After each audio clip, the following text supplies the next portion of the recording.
कान्छीको आँट र साहसले ढल्यो गुन्डा राजको विरासत। बिहेका लागि गाउँ पुर्याएकी कान्छी र उनको छिमेकीले गरे गुन्डाहरूको रामधुलाई। सागर छुट्ने गोप्य सुइँको पाएपछि मितदाजुको फोन सुटुक्क कान्छीलाई।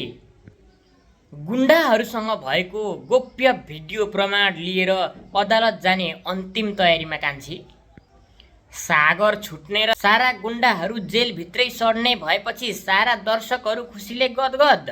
यस्तो कठिन परिस्थितिसँग पनि सामना गरेर आफ्नो लक्ष्यतर्फ दृढ सङ्कल्प लिएर अघि बढेर लक्ष्य हासिल गरी सफलता प्राप्त गर्ने कान्छीप्रति बधाई नै बधाईको ओइरो।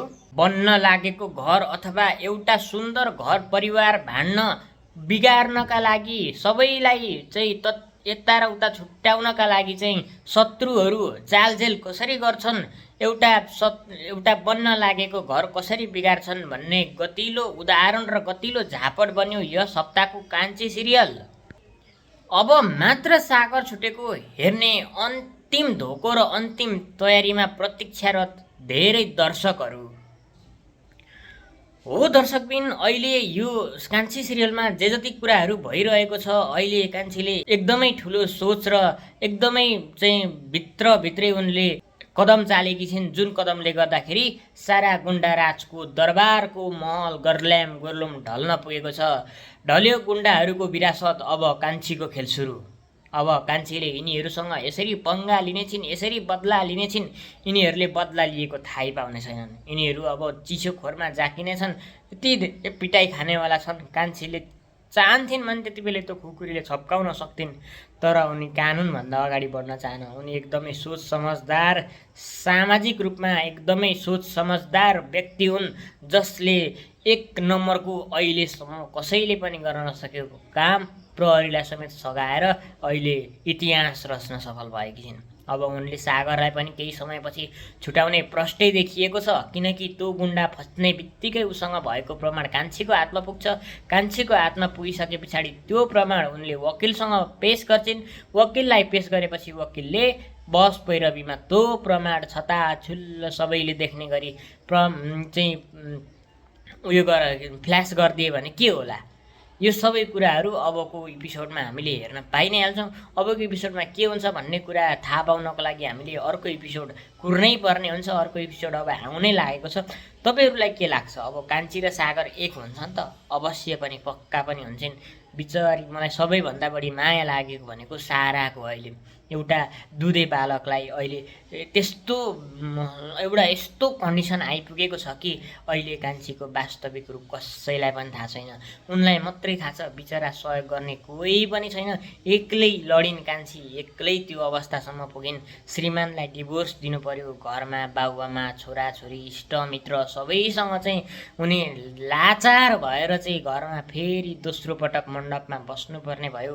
बाबुआमाहरू दुःखले हेरिरहेका छन् कान्छीलाई, तर कान्छीले अन्तिम सोटी अन्तिम प्रयासमा उनले त्यो गुन्डाको खुकुरी छिकेर छप्काउनै लाग्दाखेरि के भयो त, अब के भयो त भनेर आम दर्शकहरू प्रतीक्षारत हुनुहुन्छ। किनकि यो कान्छीले सही गरिन् या गलत गरिन्? म त भन्छु 1000% सही गरिन्, किनकि कान्छीको लागि अन्तिम अवसर भनेको त्यही नै घर थियो। मलाई त लाग्थ्यो कान्छीले बिच बाटोमा प्रहरीलाई फोन गर्छिन्, अथवा बिच बाटोमा खाजा खाँदा अथवा गाडी रोकेर तिनीहरूले, तर त्यो सिनहरू केही पनि देखाएनन्। डाइरेक्ट घर ल्याएको अन्माएको मात्रै देखाए। कान्छीको लागि अन्तिम अवसरको ढोका थियो त्यो, त्यहाँबाट पनि कान्छीलाई अन्माएर पठाएका थिए भने के हुन्थ्यो होला। यदि कान्छी त जिन्दगीभर कुजिएर त्यस्तै बन्द कोठामा बस्नु पर्थ्यो।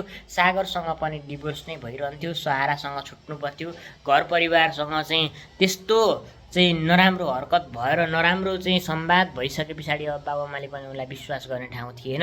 किनकि सागर अहिले यस्तो नराम्रो अवस्थामा फँसेका छन् जेलमा। त्यो सबै कुरा बुझेकी कान्छीले सोचेर सम्झेर चाहिँ बुझेर यतिको निर्णय लिन भनेको एउटा छोरी मान्छेले निभाउन सकेको एउटा यो चाहिँ अग्निमाथिको परीक्षा भन्छ। यो अग्नि परीक्षा दिएकी छिन्, उनी अग्नि परीक्षामा पास भएकी छिन्। अन्ततः अब सारा दर्शकहरू, सारा गाउँलेहरूले तिनीहरूलाई रामधुलाई गर्नेछन्। प्रहरीले चाहिँ उनीहरूलाई पक्रेर लग्नेछ अनि कोर्रा हानेपछि अनि सारा प्रमाणहरू छताछुल्ला बाहिर आउनेछ। हुन त त्यो गुन्डा पहिलेदेखि उनीहरूको दुश्मन नै रहेछ। बेला बेलामा उनीहरूले त्यही गुन्डाले सताउने गर्दाखेरि पछि त्यो गुन्डा चाहिँ जेलमा परेको रहेछ। पछि जेलमा परिसकेपछि छुटेर फेरि तसँग बदला लिन्छु, फेरि म जेलै जानु परे पनि जान्छु भने त्यो एकदम पावर भएको मान्छे रहेछ। त्यो चाहिँ एकदम धन सम्पत्तिवाल मान्छे रहेछ। तर यो अवस्थामा आएर कान्छीलाई मेरै श्रीमती बनाउँछु भनेर लागिपरेको छ। कतिसम्मको त्यो पापी हिंस्रको त्यो प्राणी, अलिकति पनि माया दया भन्ने त हुन्छ नि मान्छे भएपछि, त्योसम्म पनि छैन त्यसमा। त्यसले कान्छीलाई मार्न पनि सक्थ्यो तर कान्छीलाई मार्न सकेन, किनकि कान्छीलाई नमार्नु भनेको त्यो आफू मर्नु हो। त्यसले कान्छीलाई त खुवायो नि, खानेकुराहरू खुवायो, तर आफूले पालेको सर्पले एक दिन आफूलाई डस्छ भन्ने कुरा त्यसलेसम्म त्यति पनि हेक्का गर्न सकेन। छँदाखाँदाको परिवार बिगाएर भत्काएर त्यसले के पायो? मात्र एउटा त्यो छोरी दुधे बालकको त्यो छोरीको आमा खुसियो, एउटा प्यारो श्रीमानको श्रीमती खुसियो, एउटा घर परिवार बन्न लागेको चाहिँ एउटा माइतीहरू खुसिए। त्यसको त जिन्दगी उजाडियो नि त। चाहनु भने त त्यो मरेर त्यत्तिकै सकिने मान्छे होइन त त्यो। तर पनि कान्छी भनेको हिम्मत नहार्ने, एकदमै नडराउने मान्छे चाहिँ हो है। यति कुरा चाहिँ भन्छु। उस्तै मान्छे भयो यति बेला मलाई जेसुकै गरे नि गर, तर म यस्तो गरिदिन्छु भन्न पनि सक्छु। तर कान्छीले म अन्तिम अवस्थासँग तँसँग लड्छु भनेर भने नि, यो चाहिँ मलाई एकदमै खुसी लागेको कुरा हो।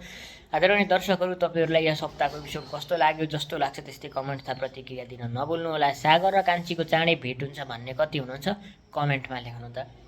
हेर्छु आज सच्चा समर्थक कति हुनुहुन्छ सबैले लेख्नुहोस्। अनि यो च्यानललाई सब्सक्राइब गर्नुभएको छैन भने, कान्छीको एकदमै समर्थकहरू सच्चा सपोर्ट गर्नुहुन्छ भने 1 लाइक र सब्सक्राइब पनि गरिदिनुहोस् त।